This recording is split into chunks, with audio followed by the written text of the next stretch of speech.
Hi viewers, this is Anchor Nilma Reddy from Vizag. Welcome to Shanvi Media. మరి right no అయితే మన Visakhapatnam RK beach దగ్గర ఉన్నానండి. మరి 2024 ఎలక్షన్స్ రిజల్ట్ అయితే ఆల్మోస్ట్ వచ్చేసింది. సో మొత్తానికి కూటమి అయితే గెలవడం జరిగింది. అటు బీజేపీ, టీడీపీ, జనసేన. మరి దీని మీద మీకు ఉన్న ఒపీనియన్ ఏంటి? అండ్ ఇంకా అలాగే వైసీపీ ఓడిపోవడానికి గల కారణాలు ఏమనుకుంటున్నారు? అండ్ ఇంకా అలాగే గెలిచిన కూటమి ఏపీలో ఏం డెవలప్ చేస్తే బాగుంటుంది? మరి వీటి గురించి పబ్లిక్ ఒపీనియన్ తెలుసుకుందాం. మీరు ఇదే ఎక్స్పెక్ట్ చేశారా? ఓకే, సో వైసీపీ ఎందుకు గెలవకూడదు అనుకున్నారు? ఎందుకు గెలవకూడదు అనుకున్నాం అంటే చూస్తున్నాం కదా ఒక 5 ఇయర్స్ నుంచి ఎలా ఉంటారు. అసలు ఏంటి ఓడిపోవడానికి కారణాలు ఏమంటారు? ఈ 5 ఇయర్స్లో ఏం చేయలేదు అసలు గవర్నమెంట్ వైసీపీ? అంటే చేసింది చేయలేమని అనట్లేదు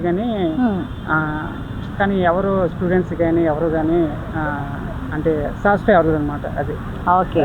సో ఫైన్, ఇంకా ఏదైతే గెలిచిందో కూటమి, ఇది ఇంకా ఏపీ ఏం డెవలప్ చేస్తే బాగుంటుంది అనుకుంటున్నారు? మాకైతే స్టూడెంట్స్ ప్రకారం అయితే మాకు జాబ్లు కావాలి మేడం. ఓకే, స్టూడెంట్స్కి ఎక్కువగా ఇంపార్టెన్స్ ఇస్తే అది చాలు మాకు. రైతులకి ఓకే.